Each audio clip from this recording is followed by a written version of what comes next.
नमस्कार, जय हिंद, जय भारत।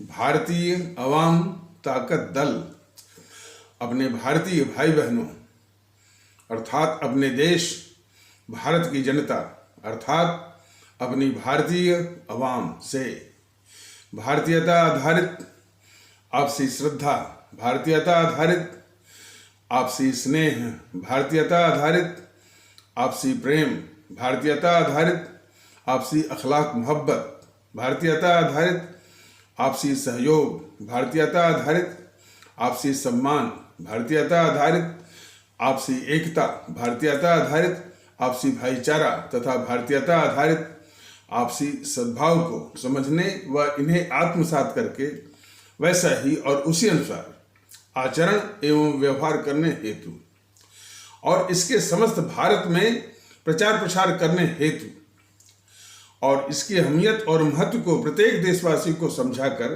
उसे अपनाते हुए वैसा ही और उसी अनुसार आचरण एवं व्यवहार करने हेतु और प्रत्येक देशवासी को अपना ही भारतीय भाई बहन मानकर, समझकर और अपनाकर उनके साथ वैसा ही और उसी अनुसार आचरण एवं व्यवहार करने हेतु सतत, सदैव और हमेशा अदब के साथ, आदर के साथ अर्ज करता है, विनती करता है।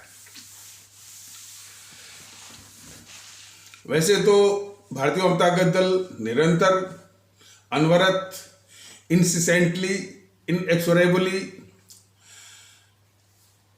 पूरे देश में अभी फिलहाल सोशल मीडिया के यूट्यूब के वीडियो के माध्यम से ये प्रयास कर रहा है कि पूरे देश में भारतीयता का माहौल आए, भारतीयता आधारित एकता का माहौल आए, भारतीयता आधारित सद्भाव का माहौल आए, भारतीयता आधारित गंगा जमुनी तहजीब का माहौल आए, भारतीयता आधारित आपसी सद्भाव का, आपसी विश्वास का, आपसी भरोसे का माहौल आए पूरे 1 से 40 करोड़ अपने भारतीय भाई बहनों के मध्य के बीच, जहां शायद ये भारतीय जनता दल का की ओर से ये प्रयास चल रहा है और अपनी आवाम भी इसमें शरीक हो रही है।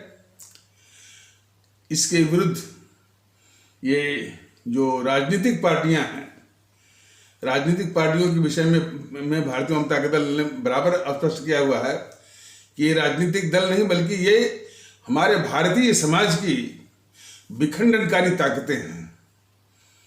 इतना यदि हमारी आवाम इनको समझ ले तो बहुत कुछ इस मुल्क का कल्याण हो जाएगा। ये राजनीतिक पार्टी नहीं है, ये हमारे समाज की विखंडनकारी ताकतें हैं, विघटनकारी ताकतें हैं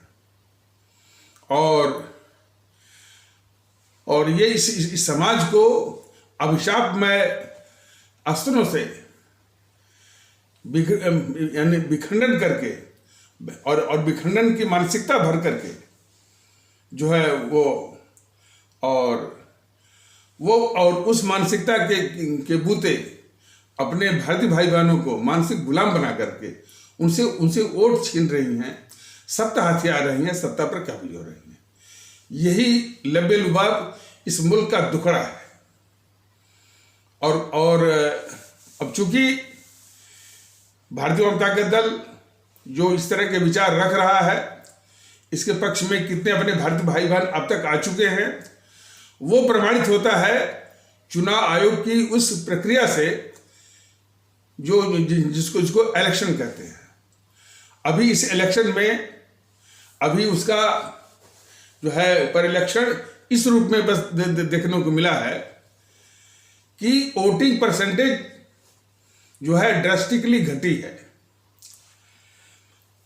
तो एक और जहां भारतीय जनता दल अपने आदरणीय भारतीय भाई बहनों और अपने आदरणीय भारतीय आवाम से यह स्पष्ट करना चाहता है कि वोटिंग परसेंटेज घटने मतलब कि घरों में सिर्फ बैठ जाने से ये बहुत पुरानी समस्या है, बहुत जंग लगी, बहुत मूर्छा लगी हुई समस्या है और बहुत ही गंभीर समस्या है देश की, कि देश की विघटनकारी ताकतें और यहां तक कि देश की दुश्मन गद्दार ताकतों को इस स्थिति के कारण जो है उनको वोट मिल रहा है और वो जनता के प्रतिनिधि के रूप में जो वो सत्ता के गलियार तक वो पहुंच रहे हैं।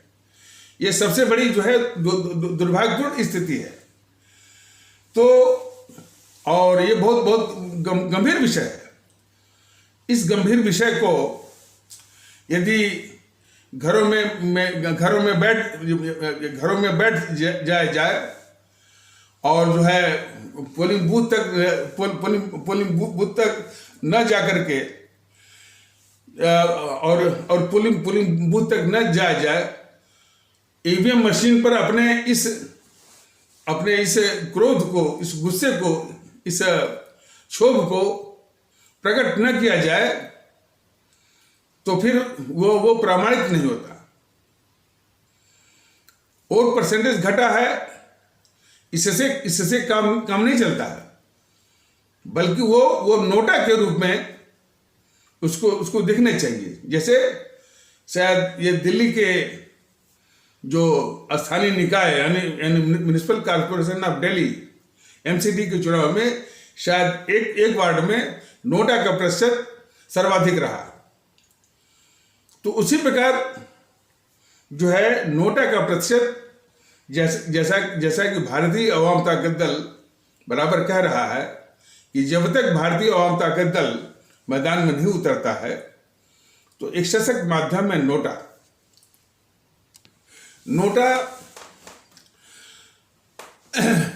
जनता की आकांक्षाओं का, जनता की इच्छाओं का एक प्रकटीकरण है, लेकिन इसके साथ छल किया गया है।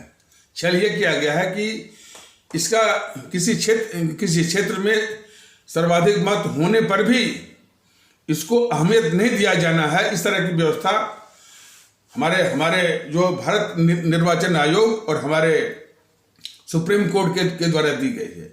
ये भी हमारे सभी भारतीय भाई बहन जान लें, ये सबसे बड़ा छल है कि नोटा का प्रतिशत कहीं पर एक छल तो शायद ये है, जो सुनने में आ रहा है कि नोटा पर दिए गए मत जो है वो उसी रूप में रिफ्लेक्ट नहीं होते हैं।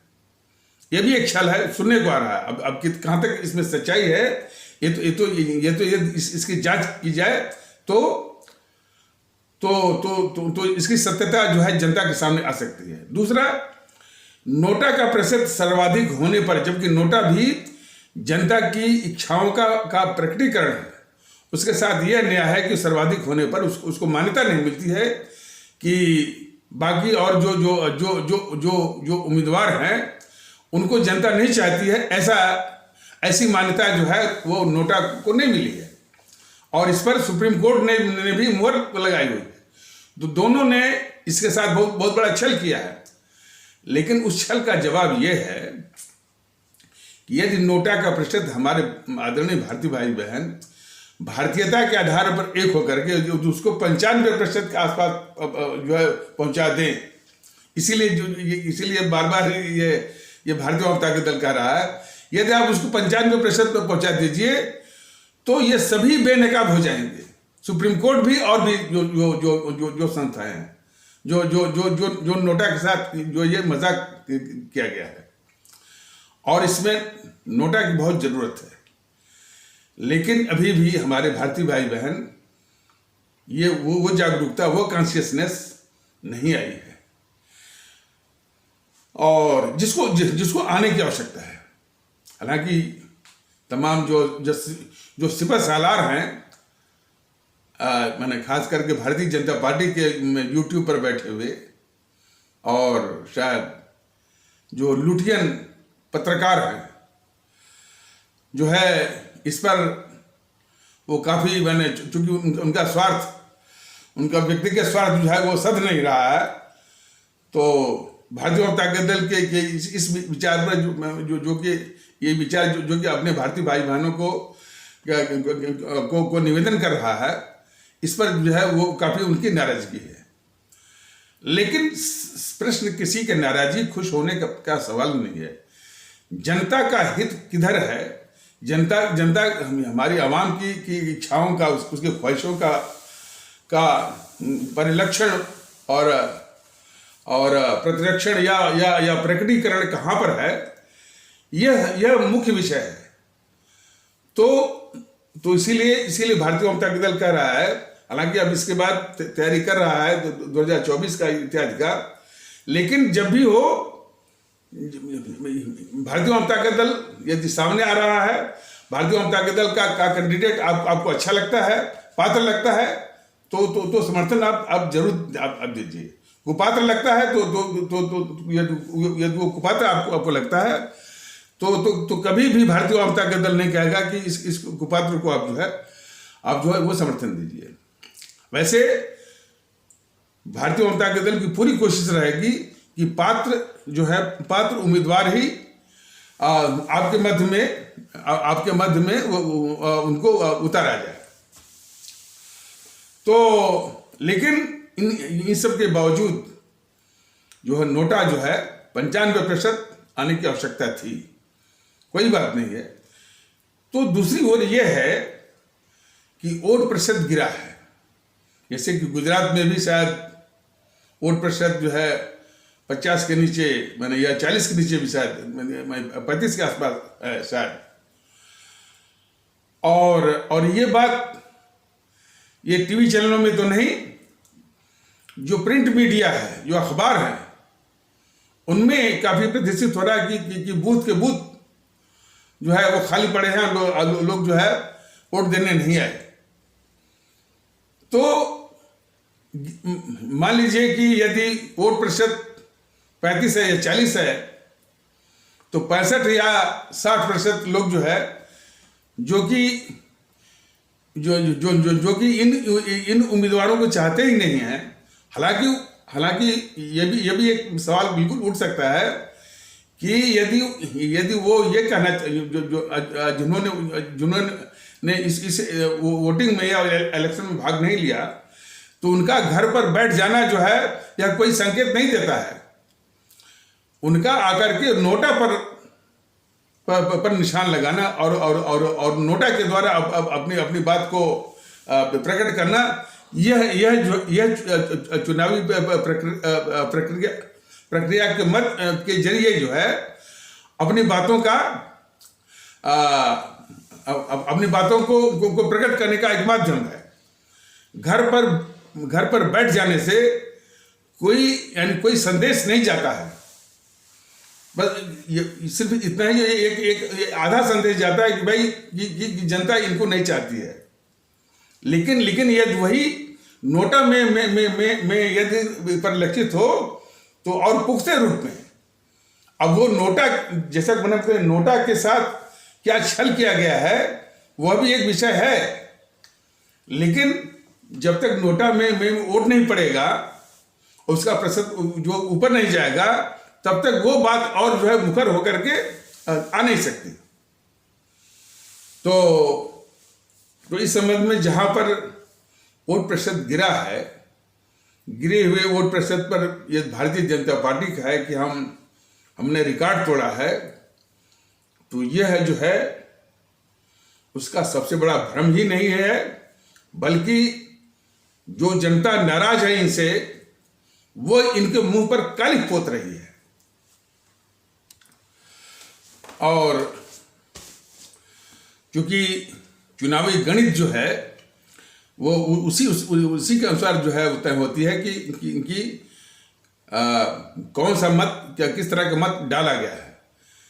तो ये बराबर इस बात को कहा जा रहा है कि सिर्फ घर पर बैठ जाने से आपके क्रोध का, आपके रोष का, आपका विरोध का, आपके गुस्से का प्रकटीकरण का माने वो उसकी वैधता, प्रकटीकरण की वैधता जो है वो नहीं हो पाएगी। आपके प्रकटीकरण का वैधता तब होगी जब आप नहीं चाहते हैं तो नोटा का इस्तेमाल करिए। नोटा ही जो है एक वैध उस तरीका है जो कि अब तक नहीं हो पाया, लेकिन इसको करना है। और इसके बाद भारतीय वाम ताकत दल तो आ ही रहा है, कोई बात नहीं है। अब आ जाइए चुनावों के जो नतीजे हैं। ये भारतीय जनता पार्टी इतराए नहीं कि इसने इसको सर्वाधिक मत मिल गया और जो है ये रिकॉर्ड तोड़ दिया, कुछ नहीं। यानी जनता इनसे खफा है, 50% से अधिक जनता खफा है इनसे। 50 का बने 60% और 65%। यहाँ पर जो उपचुनाव हुए हैं उत्तर प्रदेश में, वहां पर वोटिंग परसेंटेज 30%, 32% और 35% पर हुआ है। इसका क्या मतलब है? इसका ये भी मतलब है कि जनता की, हमारी आवाम जो है इन पार्टियों से वो खफा है। उसकी बस यही गलती रही कि आकर के उसने नोटा का इस्तेमाल नहीं किया, मान सकता हूं, लेकिन जनता उनसे खफा है, ये बिल्कुल प्रामाणिक है। तो इसीलिए अपने आवाम से भारतीय जनता का दल ये निवेदन कर रहा है कि घरों में मत बैठिए, बिल्कुल घरों से निकलिए और 100% जो है वो नोटा का इस्तेमाल करिए। लेकिन ये स्थिति कब? जब तक कि भारतीय जनता का दल मैदान में उतरता नहीं है। लेकिन अब उतरेगा तो 100% जो है आप घरों से निकलिए और निर्णायक भूमिका में आइए। जो है चुनावी प्रक्रिया से दूर रहने से कोई उद्देश्य नहीं वो सधेगा। फिर वही यही ताकतें मैंने जो है किसी न किसी प्रकार से वो चुन करके आपके ऊपर आपके सर पर वो बैठ जाएंगे। तो जहां एक और वोटिंग परसेंटेज का गिरना जो है, हमारी जनता जो है, जो लोग अपनी जीत पर इतरा रहे हैं, उनके मुंह पर काली पोत रही है। दूसरी ओर हमारी आवाम की भी ये कमी है कि अपने इस रोष को, अपने इस विरोध को नोटा के माध्यम से प्रकट नहीं कर रही है। तो ये दोनों यथार्थ जो है हमारी आवाम के लिए भी, हमारे आदरणीय भारतीय भाई बहनों के लिए भी, और जो इस पर इतरा रहे हैं, खास करके जैसे कि उत्तर प्रदेश का जो है उपचुनाव हुआ, समाजवादी पार्टी जो है मैनपुर से जीती, खतौली से जीती, भाजपा जो है वहां से लेकिन जो वोटिंग परसेंटेज अपने आप दिखाता है कि उनको इतराने की जरूरत नहीं है। जनता ने उनके मुंह पर कालिक पोता है। उसी प्रकार ये भारतीय जनता पार्टी जो है बहुत उतरा रही है गुजरात के चुनाव पर, लेकिन वोटिंग परसेंटेज वो साफ जो है भारतीय जनता पार्टी के मुंह पर जो है वो कालिक पोत रहा है। अब वो कालिक का संज्ञान लेते हैं कि नहीं, ये कालिक का संज्ञान लेते हैं कि नहीं लेते हैं, या उसको दरकिनार कर देते हैं। और ये दरकिनार करना जो है देश के लिए तो अच्छा होगा, लेकिन उनके लिए घातक होगा। तो कोई बात नहीं है। और अब हमारी आवाम को निर्णायक भूमिका में आना होगा कि चूंकि ये समस्या जो है बहुत जंग खाए हुए है, हमने जिसको कहते हैं करोडेड है, तो ये आधे मन से नहीं जा सकती। ये पूरी ताकत से और भारतीयता के आधार पर एक होकर के ये हमारे भारतीय समाज के विघटनकारी ताकतें, तोड़ने वाली ताकतें हैं। इनको नष्ट में नाबूद करना है, इनसे निजात पानी है, वो भी भारतीयता के आधार पर एक होकर के ये मन में ठानिए।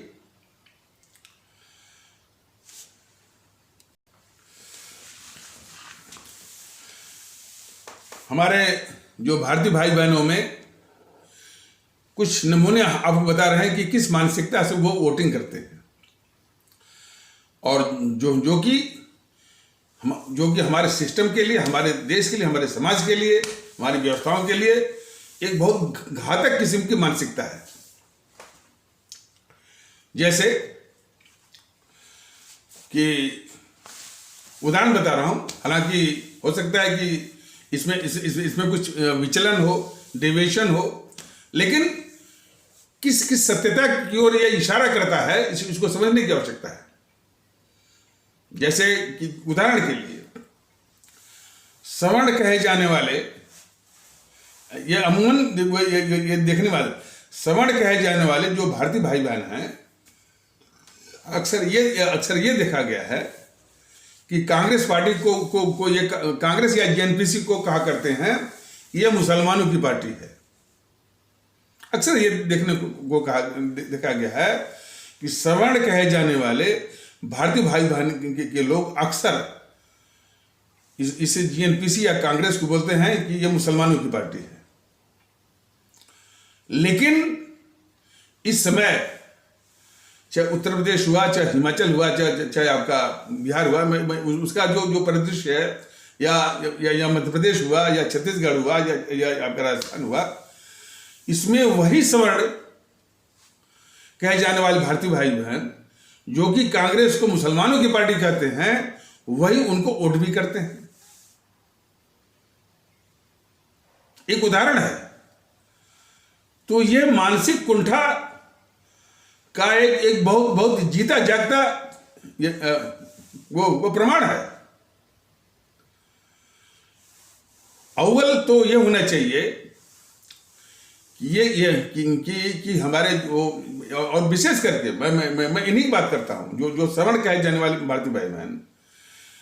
एक तो यह है, अव्वल तो यह है कि अपने को ठाकुर ब्राह्मण कहना समझना छोड़ दें। वो भारत के संविधान का सम्मान करना सीखें, अपने को भारतीय माने, अपने को भारतीय नागरिक माने, और उसी दृष्टिकोण से देखें कि जिनको ये मुसलमान कहते हैं उनको मुसलमान कहना भी छोड़ दें। उनको ये समझें कि ये हमारे ही भारतीय भाई बहन हैं, इनकी आस्था इस्लाम में बस इतना सा है कि उनकी व्यक्तिगत आस्था जो है इस्लाम की है। तो जैसा कि भारतीय जनता दल ये बराबर बताता है कि जो सर्वथा उचित और उपयुक्त जो संबोधन है, जिनको कि मुसलमान आप लोग कहते हैं, उनके लिए उपयुक्त और सम्मानजनक संबोधन यही है कि हमारे इस्लाम आस्था वाले भारतीय भाई बहन। तो सर्वप्रथम तो यानी ये माने। अब रही पार्टी ये जेएनपीसी, तो विशेष करके भारतीय जनता दल हमारे सवर्ण कहे जाने वाले जो भारतीय भाई बहन हैं, उनसे विशेष रूप से ये कहना है कि ये जेएनपीसी हमारे इस्लाम आस्था वाले भारतीय भाई बहनों, या जिनको आप मुसलमान कहते हो और वो मुसलमान कहना आप छोड़ दीजिए, तो हमारे इस्लाम आस्था वाले भारतीय भाई बहनों की पार्टी नहीं है।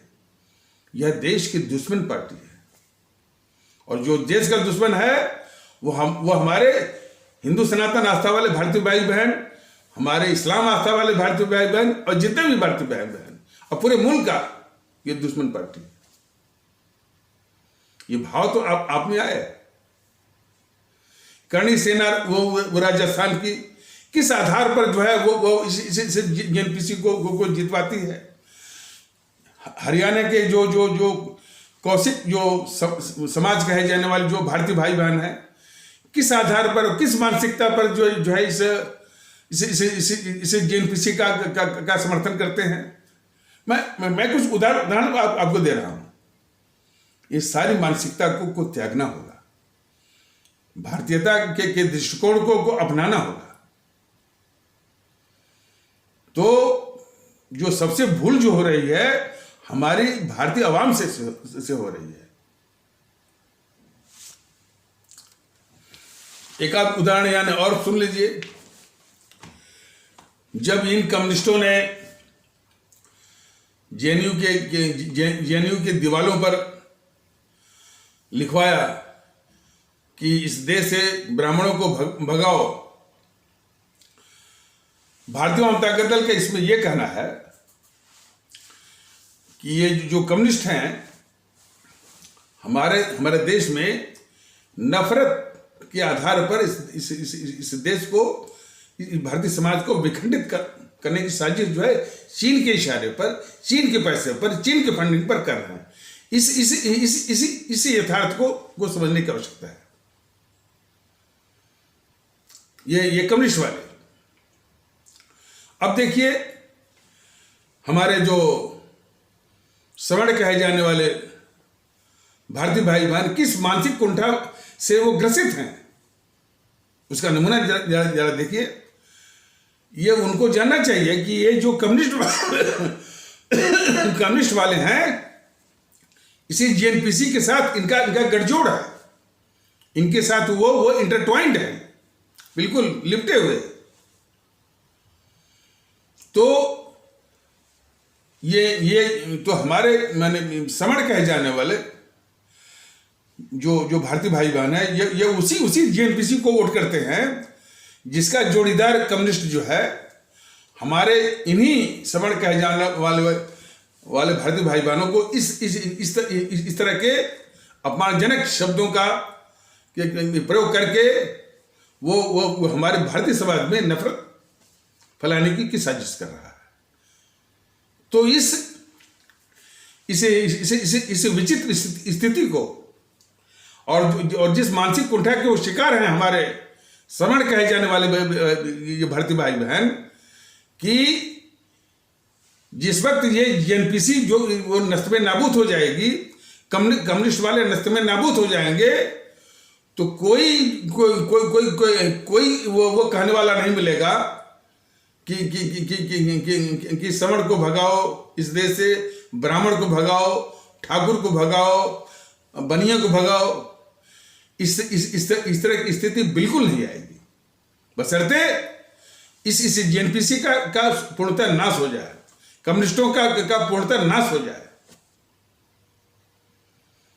तो दूसरे शब्दों में कि कम्युनिस्टों के जोड़ीदार कांग्रेस को वोट करना और फिर जो है और उन्हीं कम्युनिस्टों के द्वारा जो है इस तरह का अपमानजनक स्थिति को झेलना, साथ साथ यह किस बुद्धिमत्ता का परिचायक है। तो इसको गंभीरता से सोचिए ना। जहां पर इस तरह से सोचने की आवश्यकता है, वहां पर मैंने कुछ यूट्यूब पर देखा, कुछ लोग कह रहे थे कि देखिए वो ब्राह्मण को कह रहा है कि ब्राह्मण को भगाए। ब्राह्मण जो है इस समाज के कितने महत्वपूर्ण लोग हैं, ज्ञानवान लोग हैं, और ये समाज को शिक्षा देते हैं। अरे भाई, पूरा देश जानता है इस बात को। देश जो इसको बताने की आवश्यकता नहीं कि हमारे जो ब्राह्मण कहे जाने वाले, हमारे जो है पुरातन समय में भी उनका महत्वपूर्ण स्थान रहा है। तो उसको बताने की आवश्यकता नहीं है। जरूरत इस बात की है कि किस मानसिकता से आप वो तर्क दे रहे हैं। आप जो है उसी कम्युनिस्ट के जोड़ीदार कांग्रेस को वोट दे रहे हैं और हिंसा का भाव ये प्रकट कर रहे हैं। बताइए, हमको ये कह रहे हैं कि देश से निकालो। आप जो ऐसा कहने वाले को देश से अब निकालिए ना। जो इस तरह से जो ताकतें इस तरह से जो मुंह से निकालती हैं, जेएनयू की दीवारों पर इस तरह से लिखती हैं, उन ताकतों को देश से कैसे निकाला जाए, इसकी सोचिए। आप तो उसी जेएनपीसी को वोट कर रहे हैं आप, और उसी का जो जोड़ीदार है कम्युनिस्ट वाले, ऐसे वो लिख रहे हैं। तो इस मानसिकता से, इस मानसिक कुंठा से आने के बजाय बिला वजह बिला वजह का प्रलाप कर रहे हैं कि हम ब्राह्मण कितने महत्वपूर्ण है, कितने ये है वो है। तो इस तरह की भी मानसिकता भी जो है इस देश के लिए बहुत घातक है। और वैसे भी हमारे ब्राह्मण कहे जाने वाले भारतीय भाई बहन और सभी भारतीय भाई बहन हमारे देश के लिए बहुत ही कीमती, बहुत ही बेशकीमती, बहुत ही आदरणीय, बहुत महत्वपूर्ण सभी भारतीय भाई बहन।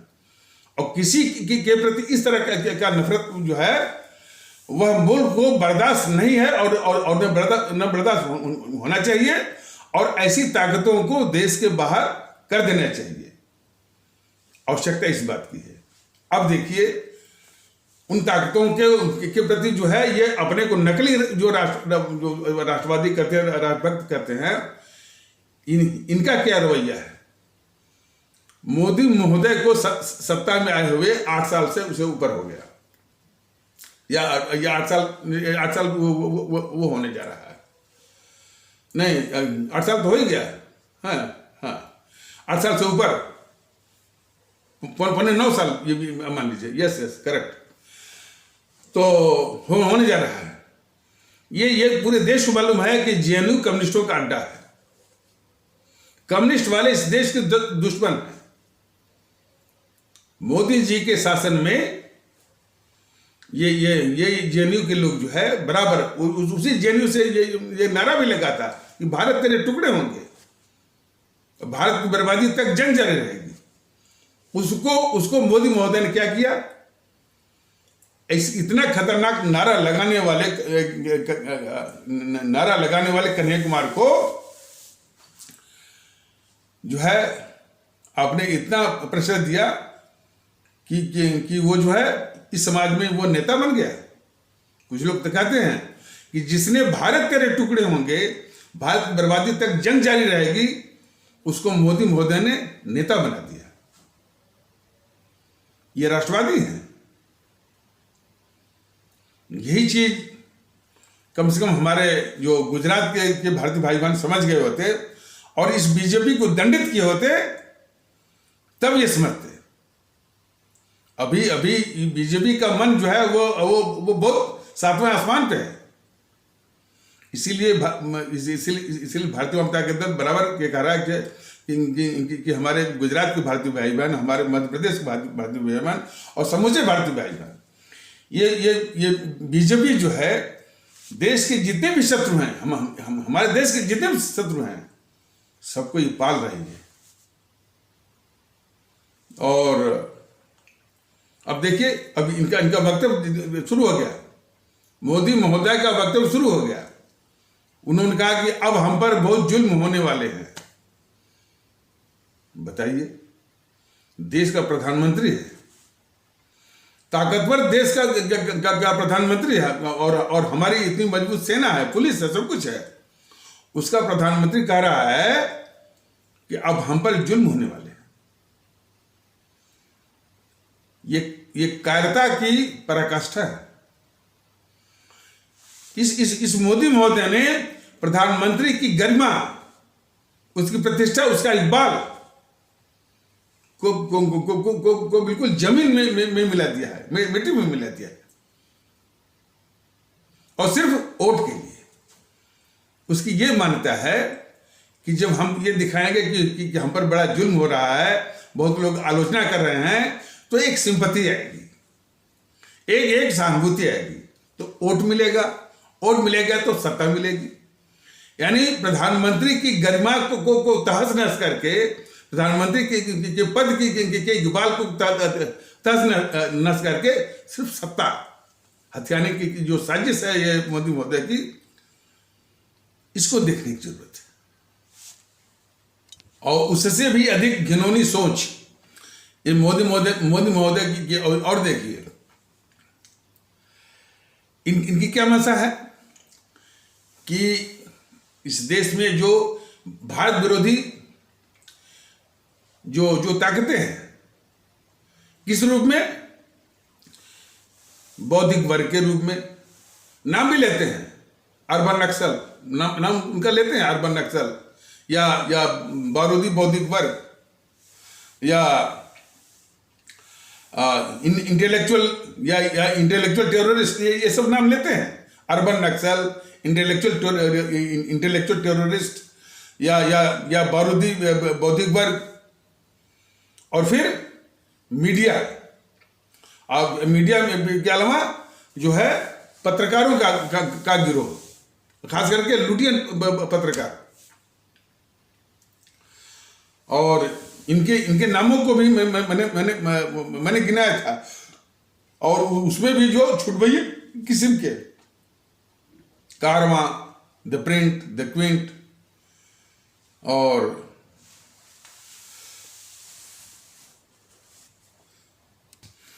कारवां के अलावा द प्रिंट, द क्विंट और द वायर, ये सब जो छुटैया किस्म के मीडिया हैं जो कि भारत विरोधी अंतर्राष्ट्रीय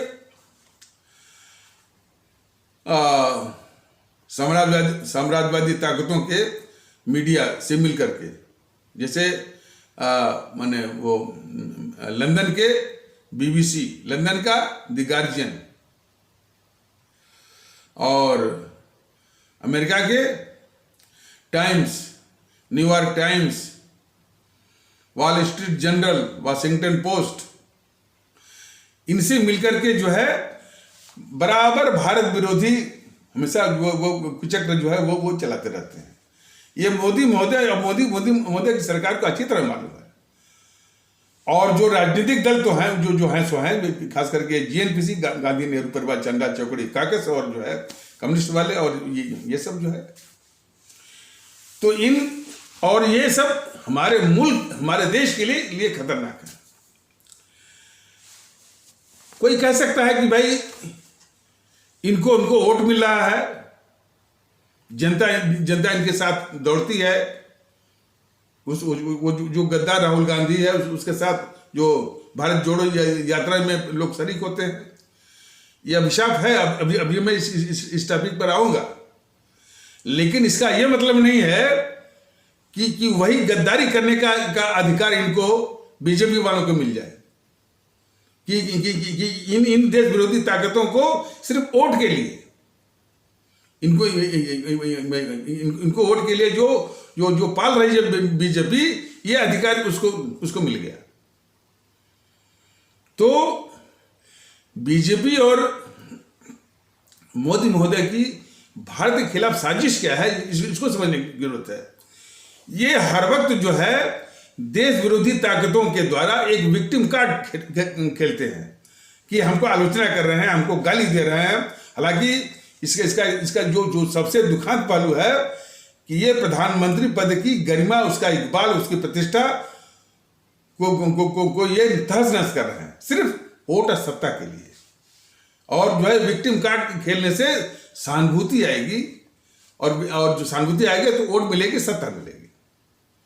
इसीलिए जितनी भी देश विरोधी ताकतें हैं राजनीतिक दलों के बेस में, चाहे GNPC हो, चाहे कम्युनिस्ट वाले हों, चाहे आपके और भी हो TMC इत्यादि हैं, इनसे गाली खा करके सहानुभूति जो है, एक तो इनको पाल के रखना, एक तो इनको पाल के रखना, और इन्हीं को दिखा करके चर्चा चलाना, और चर्चा वो चलवा करके बीजेपी के पक्ष में चुनावी माहौल बनाना।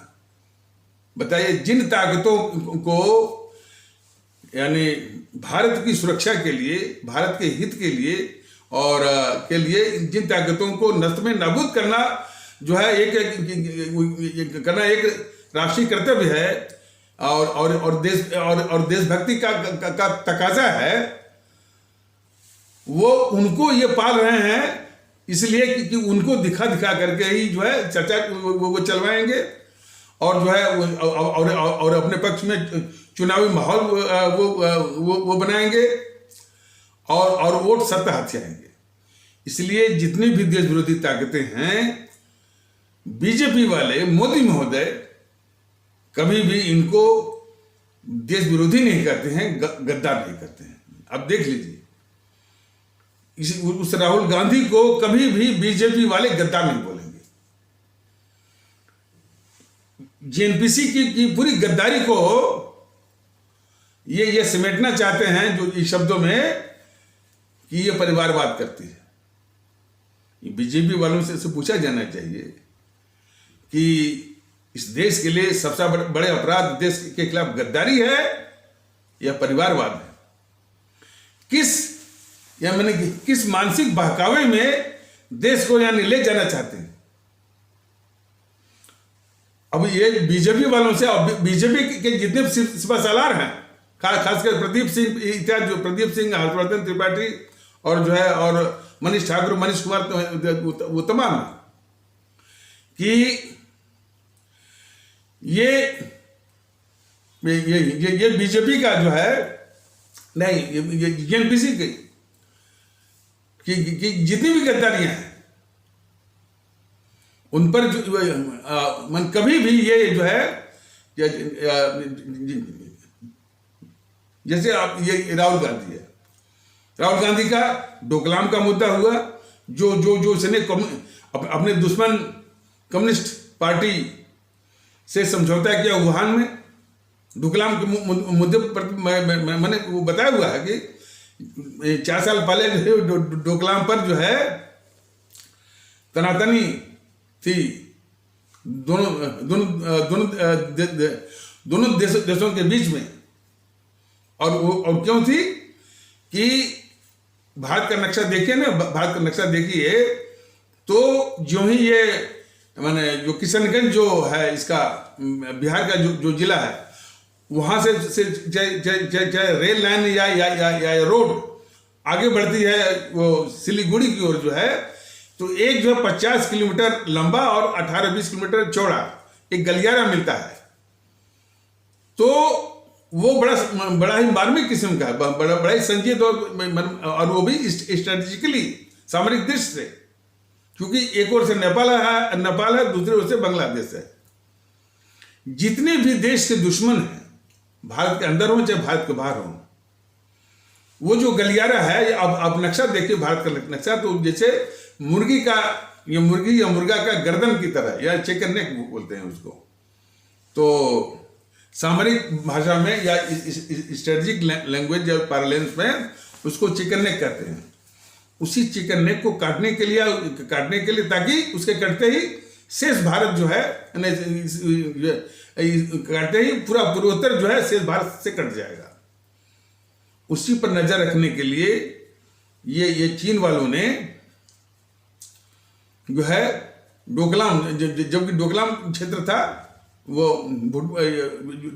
डोकलाम जो क्षेत्र जो है वो भूटान का है, वहां पर चले आए अपना वो क्या कहना सड़क वड़क बनाने के लिए बुलडोजर और जेसीबी वगैरह लेकर के।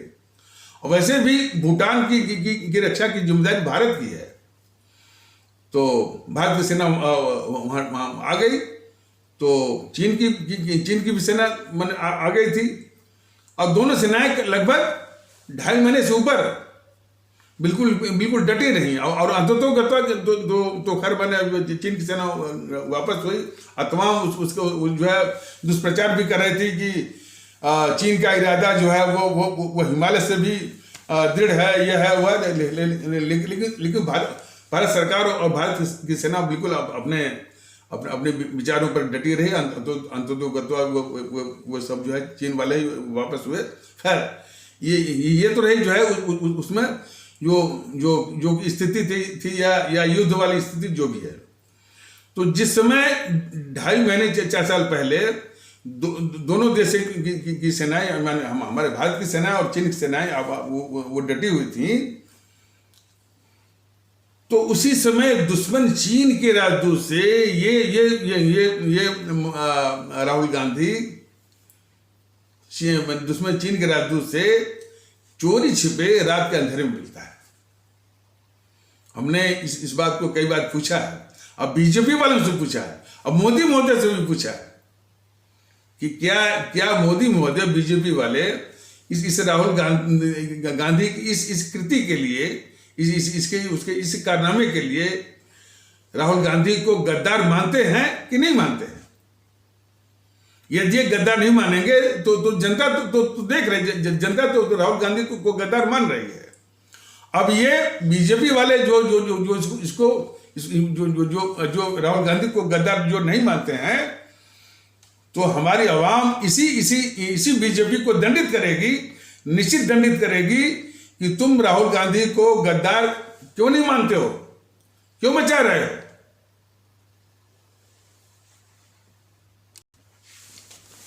तो जनता जरूर ये जो नकली राष्ट्रवादी हैं मोदी महोदय, इनसे पूछेगी जरूर, और पूछेगी भी और दंडित भी करेगी।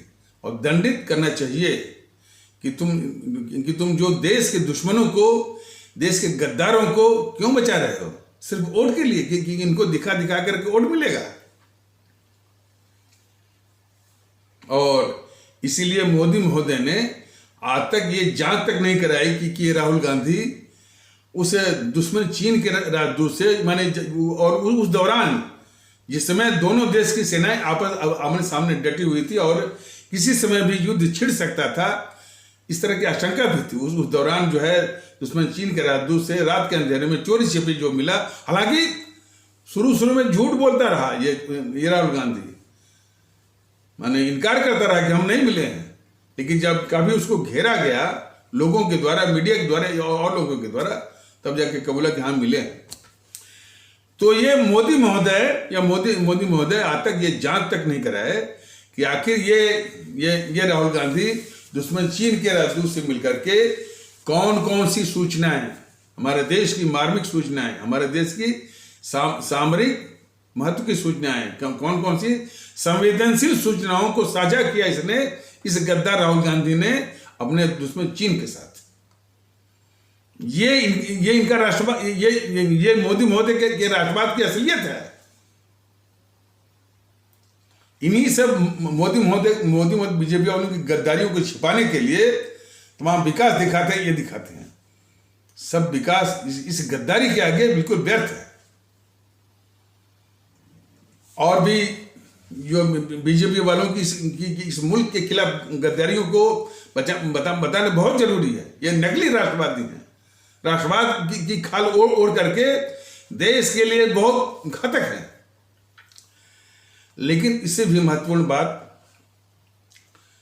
जो हमारी आवाम को, जो अब हमारी आवाम के लिए है, और हालांकि कुछ कड़े शब्दों में हम वो यथार्थ को हम जरूर कहेंगे उनके आगे, और यह भी कहेंगे कि इसकी चर्चा कहीं होती नहीं है, जबकि इसकी चर्चा होनी चाहिए।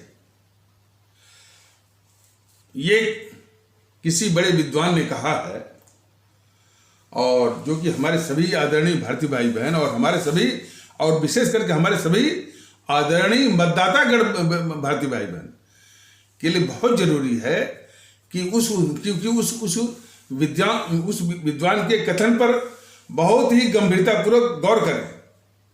उसने कहा, पहले मैं अंग्रेजी में बोलूंगा, फिर उसका भावार्थ भी आपके सामने बताऊंगा। उसने कहा कि people get the government they deserve. लोगों को हुकूमत वैसी ही मिलती है जिसके वो पात्र होते हैं। बात तो बड़ी छोटी सी है, लेकिन इसका इंप्लीकेशन, इसका अर्थ, इसका असर बहुत दूरगामी है। तो अब जैसा माहौल जरा देखिए, जो है कोई भी चर्चा होती है, कोई बात होती है, तो सारा कुछ दोष नेताओं में, कि नेता झूठ बोलता है, नेता माने वो भ्रष्ट है, लूटने वाला है, भ्रष्टाचारी है, अपराधी है, फलाने ढिकाने है, चुटकुले भी माने यहाँ तक कि माने माने इस देश का सबसे धूर्त, चतुर और निकृष्ट प्राणी जो है वो नेता है। और इस पर तमाम चुटकुले, तमाम ये मुशायरे, तमाम आपके कवि सम्मेलन होते हैं, लोग तालियां बजाते हैं, लेकिन इस बात की चर्चा नहीं होती है कि जिन नेताओं की इतने सारे अवगुणों की बात कही जाती है, वह हमारे जनमानस की के किस दृष्टिकोण पर वो खेती करते हैं।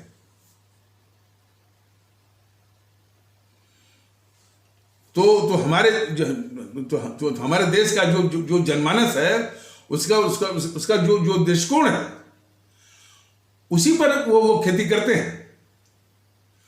और वही जनमानस, यानी जिनकी इतनी बड़ी आलोचना होती है और सारे अवगुण, सारे वो निकृष्ट प्राणी के रूप में सब वर्णन करते हैं, चुटकुले बनाते हैं, कभी सम्मेलन करते हैं, मुशायरे करते हैं, उनको जो है समर्थन यही मानसिकता वो देती है।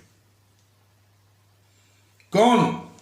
तो इसलिए, और फिर जब यही सत्य है कि लोगों को या हमको आपको सरकार वैसी मिलती है जिसके कि हम पात्र होते हैं।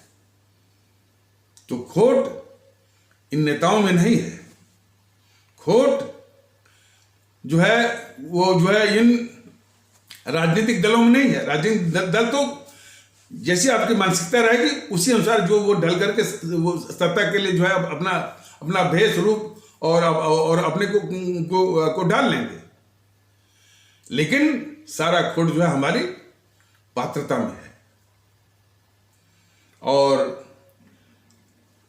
और सिफत जैसे कि हम जातिवाद चलाएंगे, जातिवाद में हम अपना जो है वो अपना व्यक्तिगत स्वार्थ साधेंगे चुनाव के वक्त। जैसे कि हम जानते हैं कि भाई कि ये जो उम्मीदवार है ये भ्रष्ट भी है, अपराधी भी है और हर तरह से वो निकृष्ट है, लेकिन वो हमारी जाति का है। तो आप सबसे बड़े कुपात्र हैं, सबसे बड़े वो कुपात्र हैं। और उसी प्रकार कोई इस्लाम आस्था वाला भारतीय भाई बहन ये खड़ा है वो चुनाव मैदान में, उसमें लाख अच्छाई हो, वो ईमानदार हो, समर्पित हो, सब कुछ हो, चूंकि वो मुसलमान है या इस्लाम आस्था वाला भारतीय भाई बहन का है तो बस सांप्रदायिक यानी एक जो है सांप्रदायिक दृष्टिकोण कि उसको आप वोट नहीं करेंगे। तो आपके तो यही चीज जो है सबसे बड़ी कुपात्रता है। उसी प्रकार भाषा के आधार पर जैसे तमिलनाडु में बस तमिल भाषा, तमिल वो के आधार पर वो सबसे बड़ी कुपात्रता है। तो जब तक इस कुपात्रता के खिलाफ एक जागरूकता नहीं पैदा की जाएगी, कुपात्रता जो है हमारे जनमानस के दृष्टिकोण में पड़ा रहेगा। और उसको बार बार कहा जा रहा है कि जातिवाद जो है पात्रता का सबसे बड़ा दुश्मन, मान समाज का दुश्मन तो है ही, लेकिन हमारे जो भारतीय भाई बहन जो मतदाता गण भारतीय भाई बहन है और जिस पात्रता के आधार पर उनको हुकूमत का चुनाव करना है, उस पात्रता का सबसे बड़ा शत्रु कौन है? जातिवाद। उसी प्रकार जिस पात्रता के आधार पर उनको माने वोट करना है या सरकारों का चुनाव करना है या उम्मीदवारों का चुनाव करना है, ये सांप्रदायिकता या संप्रदायवाद जो है उस पात्रता का सबसे बड़ा शत्रु है। उसी प्रकार जो और भी जो जहरवाद है, भाषावाद हमारे उस पात्रता का बहुत घातक शत्रु है जिस पात्रता के आधार पर हमको अपना प्रतिनिधि, अपना नुमाइंदा, अपनी सरकार को चुनना है। उस पात्रता का बहुत घातक दुश्मन है भाषावाद। और फिर उसी पात्रता का जिस पात्रता के आधार पर हमको अपना प्रतिनिधि, अपना नुमाइंदा या अपनी सरकार को चुनना है, उस पात्रता का सबसे बड़ा शत्रु है प्रांतवाद। और भी जो जहरवाद है, क्षेत्रवाद, समूहवाद, व्यक्तिगत महत्वाकांक्षावाद। तो भारतीय जनता दल का ये मानना है कि जहां एक ओर हमारे देश में भारतीयता के माहौल को लाने की कोशिश करेगा, और वो भी हमारे जो आदर्श हैं, कौन आदर्श? हमारे परम आदरणीय राष्ट्र महानायक, राष्ट्रभक्त शिरोमणि नेताजी सुभाष चंद्र बोस, शहीद आजम भगत सिंह, अमर शहीद चंद्रशेखर आजाद, अमर शहीद अशफाक उल्लाह, अमर शहीद खुदीराम बोस, अमर शहीद सुब्रमण्यम भारती, अमर शहीद श्रीमती रानी लक्ष्मीबाई, अमर शहीद श्रीमती रानी चंद्रिमा, अमर शहीद श्रीमती रानी गडलू इत्यादि, जिनकी कुर्बानी और शहादत के बदौलत हमारे मुल्क को और हम सभी को आज़ादी मिली और अंग्रेज यहाँ से भागे। यह बात जो है सभी भारतीय भाई बहन अपने दिलो दिमाग में बिठा लें कि इन्हीं की कुर्बानी शहादत की बदौलत जो हमको आज़ादी मिली। उस गद्दार मोहनदास करमचंद गांधी और उस गद्दार जवाहरलाल नेहरू की बदौलत कदापि नहीं। वो तो गद्दारी करते रहे, अंग्रेजों के साथ चिपकते रहे, अंग्रेजों के लिए मुखबिरी करते रहे, उनकी दलाली करते रहे। ये यथार्थ है। तो इन्हीं अमर शहीदों को, जो अमर शहीद राष्ट्रभक्त और क्रांतिकारियों को ये सब अपने चाटुकार इतिहासकारों के द्वारा, अपने चाटुकार मीडिया के द्वारा, अपने चाटुकार बौद्धिक वर्ग के द्वारा इनको हमेशा पृष्ठभूमि में रखवाया, इनको दबा के रखा और इन देश के दुश्मनों को,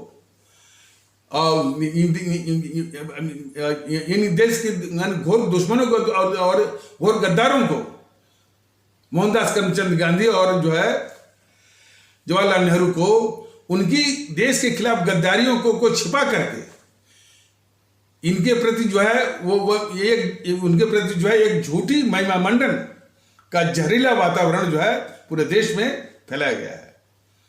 जबकि जरूरत इस बात की थी कि हमारे जो है सुभाष चंद्र बोस, भगत सिंह, चंद्रशेखर आजाद, अशफाक उल्लाह, खुदीराम बोस इत्यादि की कुर्बानी, शहादत, त्याग, बलिदान, देशभक्ति का माहौल बनाया जाता और इनको उचित स्थान दिया जाता, इनको उचित महत्व दिया जाता।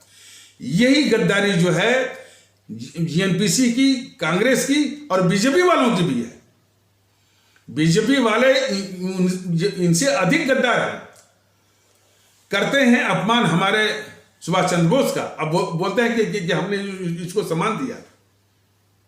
इंडिया गेट पर जहां जॉर्ज पंचम की मूर्ति थी, वहीं पर जो है हमारे सुभाष चंद्र बोस की मूर्ति लगवाई इसने, मोदी ने। और बीजेपी के सिपहसालार कह रहे हैं कि मोदी ने सम्मान दिया उनको। शर्म नहीं आई इस मोदी महोदय को, शर्म नहीं आई कि कहां जॉर्ज पंचम हमारे देश का दुश्मन, उस जगह जो है हमारे सुभाष चंद्र बोस, वो इतने बड़े जो है त्याग, बलिदान, देशभक्ति के इतने बड़े आदर्श, इतनी बड़ी यानी प्रतिमूर्ति, उनकी मूर्ति लगवाई इस मोदी महोदय ने जॉर्ज पंचम के स्थान पर। अब बीजेपी वाले ये फैलावा कि वो जो है सम्मान दिया। तो हमारे इन अमर शहीदों को दबा के रखना, उनके महत्व को, उनके महात्म्य को जनता की माने पब्लिक ग्लेयर से दूर रखना, पृष्ठभूमि में रखना। जो गद्दारी जो है जेएनपीसी ने की, वही गद्दारी ये बीजेपी कर रही है। तो भारतीय जनता दल का ये कहना है कि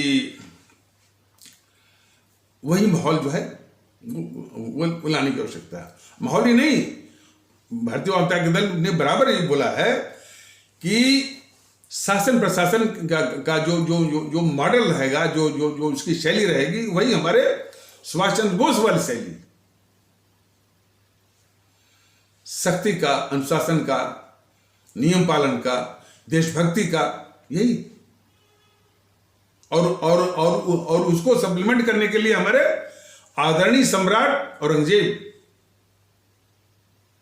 का जो माने जो शक्ति का, अनुशासन का, नियम पालन का, कानून पालन का, इसी के द्वारा पूरे शासन प्रशासन का जो है माहौल चुस्त दुरुस्त, सख्त, निष्पक्ष और बारी और बराबरी के सिद्धांत पर अपनी जनता की सेवा करना, अपने अवाम की खिदमत करना और उनको भारतीय नागरिकता की प्रतिष्ठा को बख्शते हुए ये।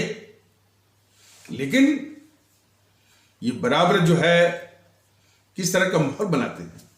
मैं आपको बताना चाहता हूं कि दिल्ली के जो दंगे हुए, वो भड़काने वाली जीएनपीसी की गद्दार सोनिया गांधी और गद्दार राहुल गांधी, गद्दार प्रियंका गांधी ने, इन सबों ने दिल्ली में जो है सीए के नाम पर जो भी दंगे हुए, जो भी आगजनी हुआ, जो भी इस तरह से किया गया, इन सबों ने भड़काया।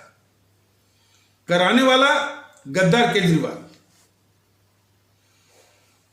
उसको एक बीजेपी का सिपा सालार यूट्यूबर है, उसका नाम लेना ठीक नहीं, या नाम जान ही लीजिए, उसका नाम है मनीष कुमार।